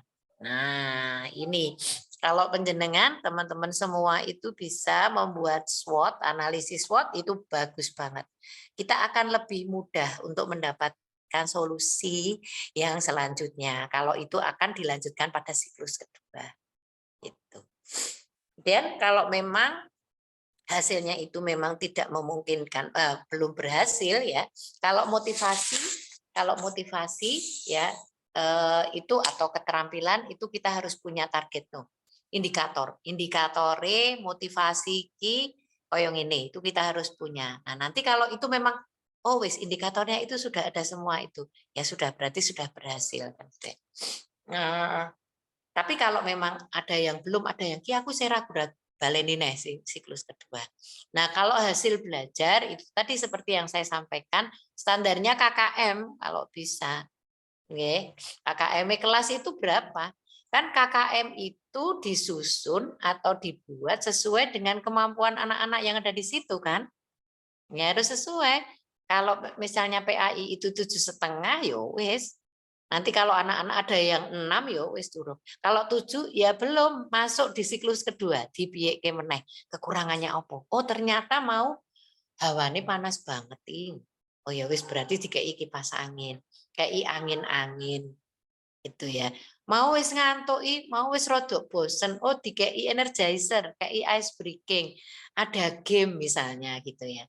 Nah, itu harus setelah dianalisa itu kemudian kita ketahuan apanya yang kurang, maka kekurangannya itu harus segera ditutupi, harus kudu golek solusinya. Piye carane berkolaborasi dengan guru. Karena guru yang lebih lebih pengalaman. Biasanya anak-anak itu sukanya kalau siang gini ini dingineke yo wes dingonoke wae gitu. Ya. Kemudian pas pada waktu refleksi itu, ketika hasilnya tidak bagus ya, observasinya tidak bagus, refleksinya itu masih ada kekurangan, tidak boleh mengganti total strategi. Jadi yang sudah direncanakan yang kemarin itu tidak boleh, oh ganti weh, ora usah nganggo sendek wingi, nggak bisa. Harus ada modifikasi lah. Wong mau kan tidak berhasilnya itu kan mestinya tidak 100% toh. Dan itu kan sudah Anda rencanakan. Nggak bisa itu gagal, delete kabeh kan gitu. Ganti iki wae, nggak bisa. Anda tidak bertanggung jawab sebagai seorang ilmuwan karena sudah direncanakan seperti itu. Kan kadang itu cuman belum berhasil itu karena memang hanya 1-2 aspek yang memang membuat hal itu belum berhasil. Jadi harus bakoh. Harus bakoh kudu rapopo tambah siklus meneh kan gitu ya. Tuh. Kemudian saya akan menunjukkan contoh kerangka PTK. Itu ada pertama judul penelitian, misalnya ini saya memberikan contoh ya, aktivitas permainan dalam kuliah bahasa Inggris. Jadi ini dosen itu juga bisa, ya. Dosen itu bukan berarti kemudian penelitian tindakan kampus gitu, bukan. Sama penelitian tindakan kelas. Karena di kampus ini kan menjadi kelas-kelas kita kan gitu ya. Aktivitas permainan dalam kuliah bahasa Inggris untuk meningkatkan minat mahasiswa dalam belajar reading, writing, speaking, dan listening. Ini dilakukan oleh dosen bisa kan gitu ya. Terus nanti ada mahasiswanya berkolaborasi sama dosennya bisa. Nah, bab 1 itu sama ya, babnya itu ada bab sampai bab 5 ya. Bab 4 apa bab 5. Bab 1 pendahuluan biasa, latar belakang masalah ya, kemudian identifikasi masalah. Jadi latar belakang masalah itu nanti Anda bisa melihat kenapa ini dilakukan gitu. Kenapa ini dilakukan? Karena betapa pentingnya ini, konsepnya seperti apa kan gitu ya. Sebenarnya sedikit-sedikit saja kan gitu. Kemudian oh ternyata ada beberapa permasalahannya di sini dan ini pentingnya solusi ini dilakukan. Kemudian identifikasi masalah, ada pembatasan masalah, boleh tidak pakai pembatasan masalah juga boleh. Kemudian rumusan masalah. Rumusan masalah, apakah permainan dalam kuliah bahasa Inggris bisa meningkatkan mahasiswa dalam belajar reading, writing, speaking, dan listening di universitas, misalnya kalau di IIM, Institut Islam Mabaul Ulum misalnya, apakah itu bisa? Nah, oh ya tadi itu di judul ya, jangan pernah ada kata akan meningkatkan gitu ya. Jadi untuk meningkatkan. Jadi kalau akan itu kan kita sendiri mungkin bisa jadi iya, bisa jadi meningkatkan, bisa jadi tidak kan gitu ya. Nah, jadi harus yang memang bisa meningkatkan, kita yakin kan gitu. Kenapa kita yakin? Ya kan kita udah pakai kajian teori itu. Ya insya Allah bisa dipertanggungjawabkan. Kemudian setelah itu tujuan penelitiannya apa, manfaat penelitiannya apa. Kemudian bab 2 itu teori ya, kajian teori. Namanya macam-macam ya, kajian teori, kajian teoretik dan lain sebagainya. Nah, itu sesuai dengan judulnya. Kemudian ada hasil penelitian yang relevan misalnya. Boleh itu pakai yang PTK juga boleh ya, yang mungkin akan lebih relevan karena yang PTK ya, misalnya Anda mencari yang PTK lah dari PTK. Kemudian kerangka berpikir seperti apa. Kemudian hipotesis ya, hipotesis. Ini yang pakai hipotesis, tapi sebetulnya nggak pakai hipotesis boleh, pakai hipotesis juga boleh. Misalnya kalau hipotesis permainan dalam kuliah bahasa Inggris meningkatkan minat mahasiswa untuk belajar reading, writing, speaking, dan listening di Institut Islam Mabaul Ulum, gitu ya. Jangan sampai akan meningkatkan gitu, tidak pakai akan ya. Jadi langsung meningkatkan. Kemudian bab 3 metodologi ya. Metode itu ada desain penelitiannya apa ya, pakai PTK itu tempat dan waktu penelitian, kemudian pengumpulan datanya pakai apa, oh pakai observasi, kemudian ada angket, ada kuesioner, ada wawancara gitu ya, misalnya seperti itu.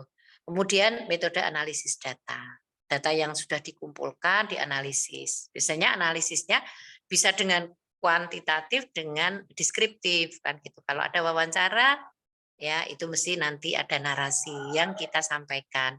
Semuanya data itu dicampur ya, dibawa, diambil semua ya. Tadi ya metode pengumpulan data kemudian itu dianalisis.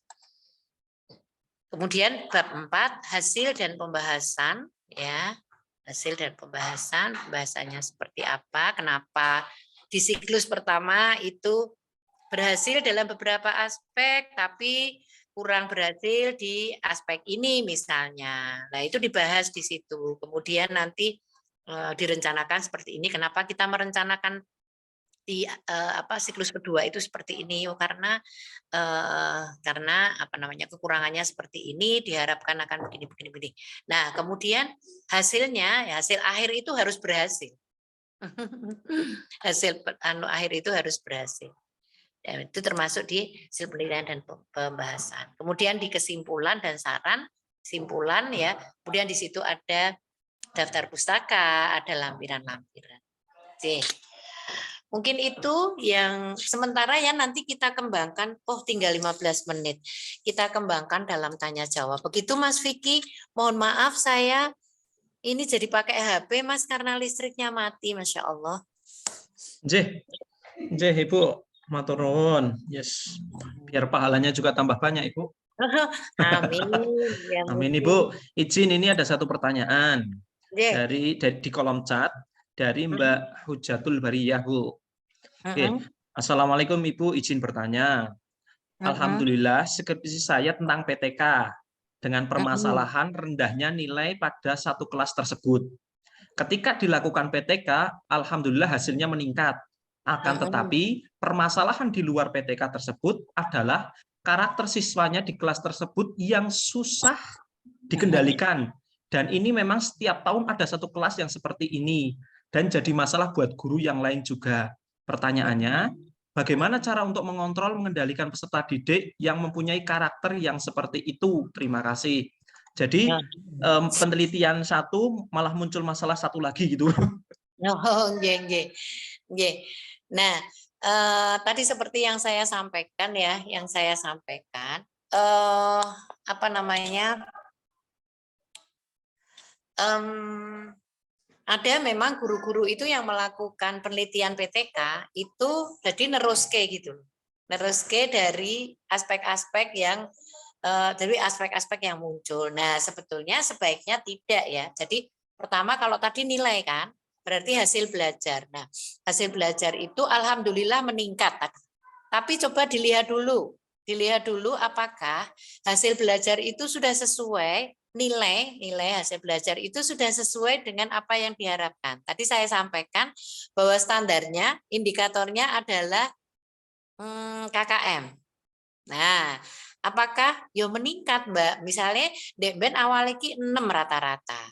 Tapi saiki kuwi meningkat jadi 7. Sementara KKM-nya 7,5. Nah, itu harus dibaleni di siklus kedua agar bisa menjadi 7,5 atau 8 misalnya. Itu ya. Itu yang penelitian pertama. Nah, sekarang kemudian timbul lagi. Ya sudah, yang pertama diselesaikan dulu. Ya, sekarang kemudian kita harus melakukan PTK lagi. Kita fokus pada meningkatnya sikap gitu ya. Sikap sopan atau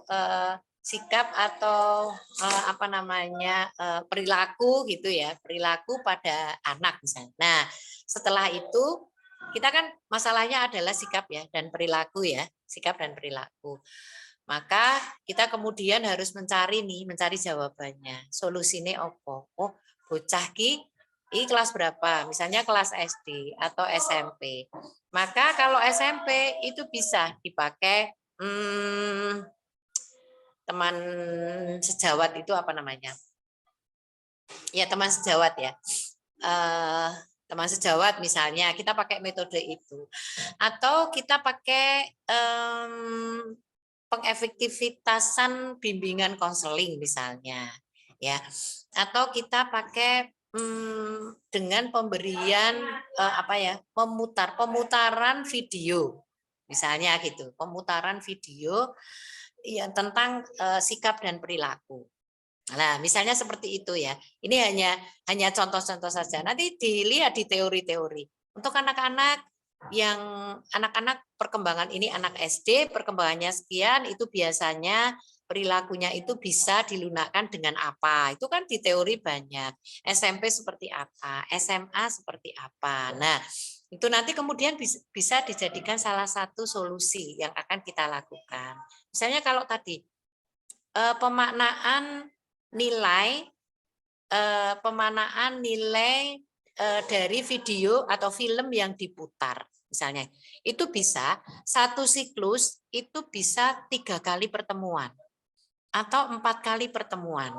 Ya, jadi agak lama. Jadi misalnya gini, satu siklus itu rencana 4 kali pertemuan. Setiap seminggu sekali Anda membawa video tentang sikap dan perilaku, ya, sikap dan perilaku yang memang diidealkan, ya. Kemudian nanti setelah itu kalau di awal itu biasanya enggak, ya, sikap dan perilaku yang tidak bagus, ya. Kemudian mereka disuruh memberikan makna tentang apa yang ada di dalam isi video itu. Kemudian ada diskusi gitu, diskusi tentang makna ini. Nah, ini menurut kalian bagus nggak gitu? Kalau nggak bagus, apakah kalian merasa bahwa kalian sudah seperti itu misalnya? Kalau belum, apa yang harus Anda lakukan? Nah, ini bisa dinamakan metode refleksi misalnya. Metode refleksi dengan memberikan makna dari video yang diputar. Misalnya itu menjadi satu metode. Nah, itu kemudian 4 kali pertemuan. Setiap kali pertemuan diberikan video yang berbeda-beda. Setiap kali setelah melihat video, nanti kemudian anaknya, semua anak ya, dikelompok-kelompokkan, itu kemudian disuruh memberi makna, kemudian diskusi, ya, apa yang seharusnya, apa yang idealnya, apa yang tidak bagus, apa yang bagus, kemudian mereka harus seperti apa. Misalnya seperti itu bisa. Jadi satu-satu, ya. Jadi satu-satu, tidak bareng-bareng atau kemudian setelah mendapatkan ada masalah yang baru kemudian disisanke kan gitu. Nah, itu kalau sebetulnya dalam konsep PTK yang benar itu tidak pas gitu. Meskipun ini bukan boleh, banyak yang mengerjakan seperti ini gitu ya. Jadi ketoke koyo niki siklusnya itu banyak tapi tidak sesuai dengan judulnya karena pengembangan dari masalah itu sendiri. Ngaten. Begitu ya. Berarti alangkah lebih baiknya itu diadakan penelitian lagi ya Bu ya, di luar yang penelitian yang sudah dilakukan. Iya, iya. Pastikan Mbak kalau yang tadi nilai tadi hasil belajarnya sesuai dengan KKM boten gitu. Iya, iya. Kadang-kadang kita baru meningkat daripada kemarin gitu, tapi meningkatnya sudah sesuai dengan indikator yang diharapkan enggak gitu.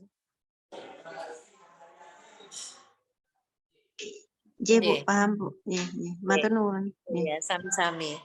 Ada lagi Mas Vicky? Monggo, rekan-rekan semua, jika mau langsung bertanya, bisa di open mic-nya.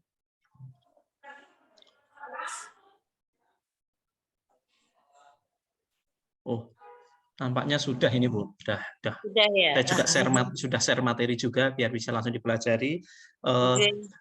Kepada peserta kami juga ingatkan kembali untuk link absensi kami kirim via kolom chat. Ibu Dr. Siti Rohimah, matur nuwun. Mungkin ada closing statement atau sampun?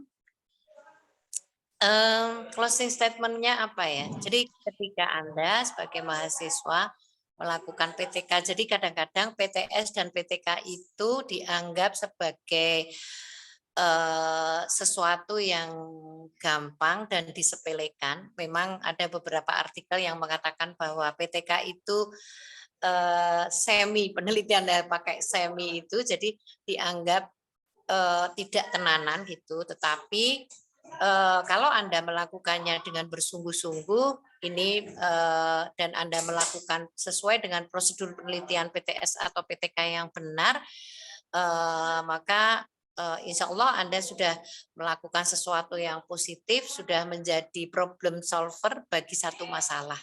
Jadi jangan hanya melihat kuwi meng PTK kan gitu. Enggak ya. Karena PTK itu biasanya kalau pas dilalah perencanaan dan pelaksanaannya itu agak sedikit gesek gitu, itu pasti dia akan mengulang lagi. Tidak hanya 2 kali tetapi 3 kali. Jadi bersungguh-sungguhlah dalam melakukan PTS atau PTK ini dan insya Allah Anda akan memberikan manfaat yang luar biasa pada lingkungan Anda. Meskipun lingkungannya hanya untuk satu kelas saja. J. Matur nuwun Ibu Dr. Siti Rohimah atas pemaparan materinya pada siang hari ini, dan kami ucapkan terima kasih pula kepada rekan-rekan semua yang telah mengikuti acara dari awal hingga akhir. Kami sampaikan pula untuk webinar series terakhir ada di tanggal 25 Agustus tahun 2022 dengan pemateri beliau Bapak Profesor Dr. Miftah Arifin MAG, beliau Wakil Rektor 1 Universitas Islam Negeri Kiai Haji Ahmad Siddiq Jember. Kami ulangi lagi, webinar terakhir nanti tanggal 25 Agustus tahun 2022 dengan pemateri Bapak Profesor Dr. Miftah Arifin Magister Agama, beliau Wakil Rektor 1 Universitas Islam Negeri Kiai Haji Ahmad Siddiq Jember dengan materi model penelitian evaluasi. J. Akhir kata dari saya, sekali lagi tidak bosan-bosannya saya mengucapkan terima kasih kepada pemateri Ibu Dr. Siti Rohimah, kepada Ibu Kaprodi, Ibu Dr. Uswatun, dan rekan-rekan semua yang telah mengikuti acara dari awal hingga akhir. Semoga apa yang kita lakukan ini menambah pengetahuan kepada kita dan dicatat oleh Allah sebagai ibadah untuk kita semua. Amin, amin, ya robbal alamin. Marilah kita tutup webinar pada siang hingga sore hari ini dengan mengucap hamdalah bersama-sama. Alhamdulillahirabbil alamin.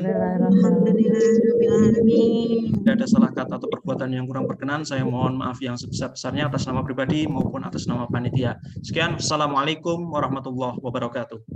Waalaikumsalam warahmatullahi wabarakatuh. Warahmatullahi wabarakatuh.